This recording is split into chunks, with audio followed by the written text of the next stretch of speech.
Hey gang, welcome back. It is I, DrBossKey, and today we are taking a look at the Skele Schoocher. I know it's such a fun thing to say, Skele Schoocher, which is basically a skeleton that scoots around.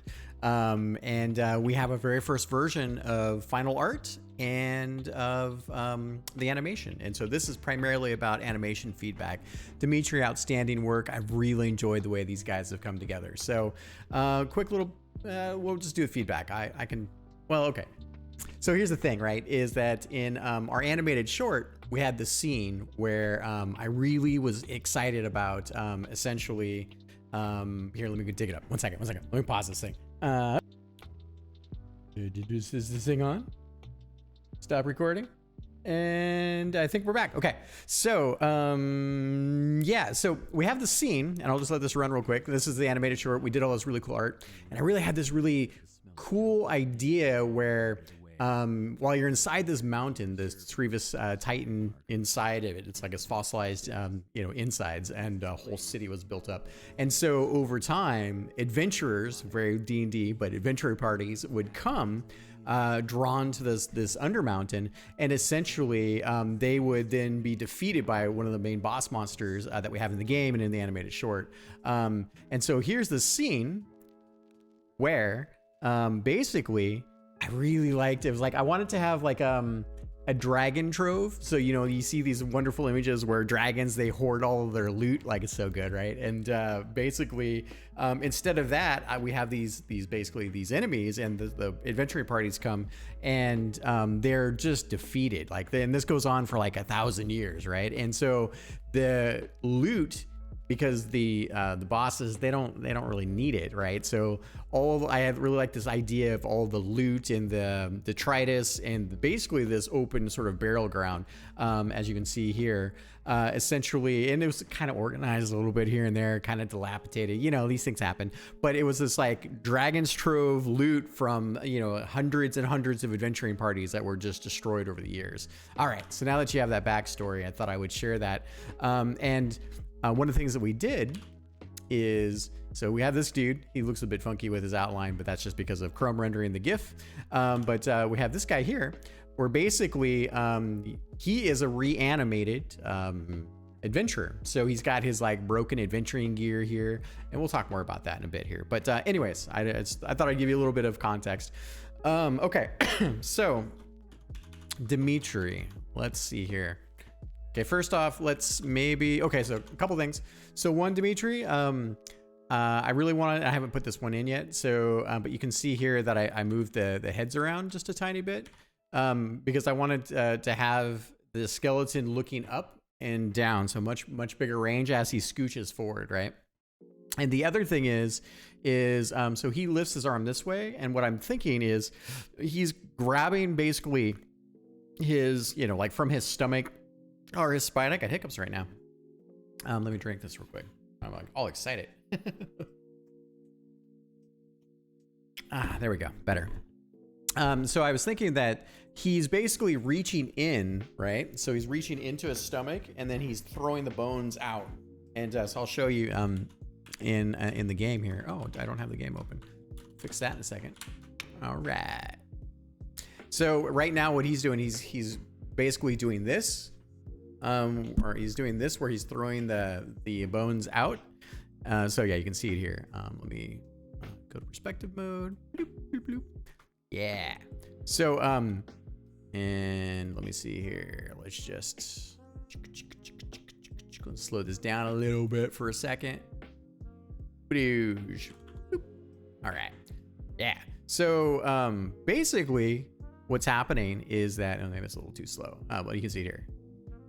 And so he's sort of doing one of these things for a throw. So what I wanted to do is to have it in just a frame, basically turn his hand upwards. So if we were to looking at this, flip over to Photoshop. So basically, layer here, la la la. Okay, yeah. So basically, what I'm thinking is that his arm is turned palm side up. So he's throwing them up into the air. And then what he's doing here is, it's probably here. I think it's probably here. So here, instead of the arm doing this, what we do is the arm is essentially doing this. So he's basically reaching into his like abdomen area, and then he's pulling out like a bone, if you will, and then throwing it into the air. So to give you guys a sense of what that looks like in game, we turn that back. I think 2 was where we're at. Yeah, I think 1 was okay. Yeah, 1 was just a tiny bit too slow. I think I want it a little bit faster. Yeah, so I'll just go into runtime here to show you this.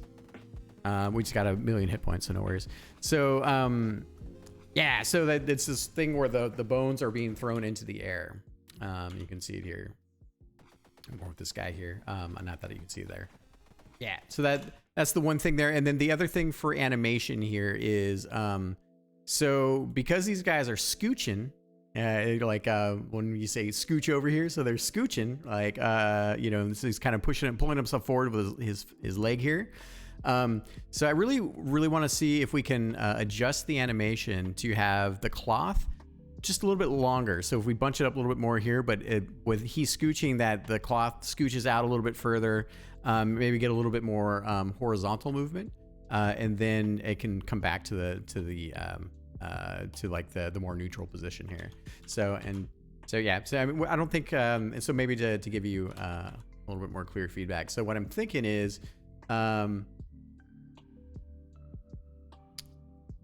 What I'm thinking here is take the cloth, pull the cloth. Let me get rid of this here. So in general, we pull the cloth maybe forward a little bit, not much, just forward a little bit more. I don't know. Actually, I probably don't need to pull it forward. All we really need to do is, I'm thinking, so if we compact him just a little bit in the horizontal across all of the frames, then we can have the cloth basically come further out, right? So because I think that's going to catch the eye, and I really want it gives you a bit more sense for motion, that he's scooching. So and then here basically because he's throwing the projectiles with his left arm, right? Then on the back arm here, I think this is what he's using to pull himself forward, right? So it's kind of a combination of the legs and the arm itself. So that, and then I think that, and we might as well take a look here at the new head position. So let me try that. What are we doing here? It's 256.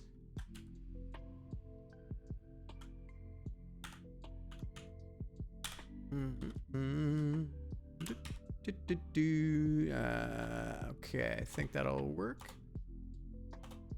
Let me pop that over into the engine real quick.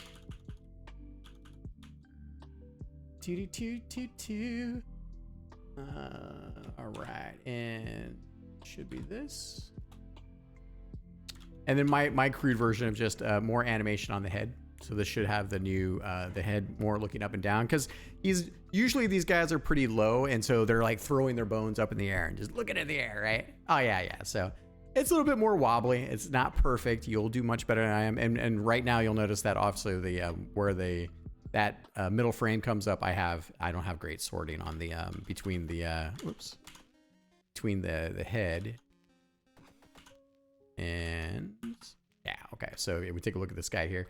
Basically the hand and the head right now. So the head is over the hand, so it makes it look a little crazier. So, and maybe we don't have to rotate it quite as much, but definitely, I think we just need to draw the frame properly, because that's just my funkiness here.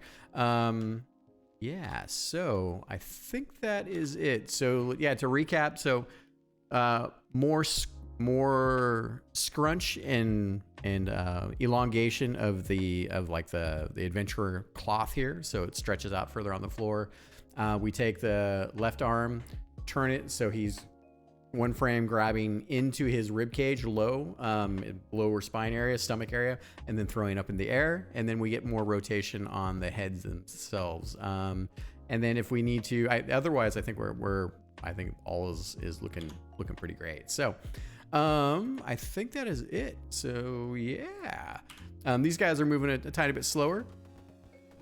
So I might adjust. I won't adjust their speeds. I might adjust their animation a tiny bit to be a tiny bit slower. Maybe I think one might be just a tiny bit too slow. Let's see here. Yeah, so I think we're somewhere in the middle. We're probably like 1.6. Yeah, that feels much better. And then for the folks out there watching, or for the shmup creator enthusiasts out there, you can't align animations and projectiles. So you sort of, what you want to do is you want to approximate the best you can. So in this case, the bones are individual projectiles, and they kind of line up with the throwing of them throwing up the arms. That's never going to be perfect, but that's in these types of games, the emphasis is on identifying clear projectiles. Animation is definitely secondary, and then just make sure that you can defeat enemies as well. Okay, I think that's it. I'm looking forward to these the turnaround on these changes. So it was really, really cool. And I'll do one more video on just all the art changes and the characters and things that have been happening over the last week or so. So I owe you guys that. But I'm really enjoying the presence that these guys have in the world, because the previous version of these guys were basically this. This is my crude version. And it was basically just bend over, scooch back, and then things fly out, right? So, I think, Dimitri, you did a fantastic job understanding the environment, the character, the context, and it really brings the world together. Okay. I will speak to everyone soon. Thank you, everyone that's been out there with the playtesting and the feedback and just the support and hitting that subscribe button. It means a ton to the channel. Very much appreciated. The game wouldn't be what it is without the community support, all of our wonderful streamer friends that have been out there, and communities that have been really leaning in with interest and engagement. This has been a labor of love. We'll talk to you next time. Bye.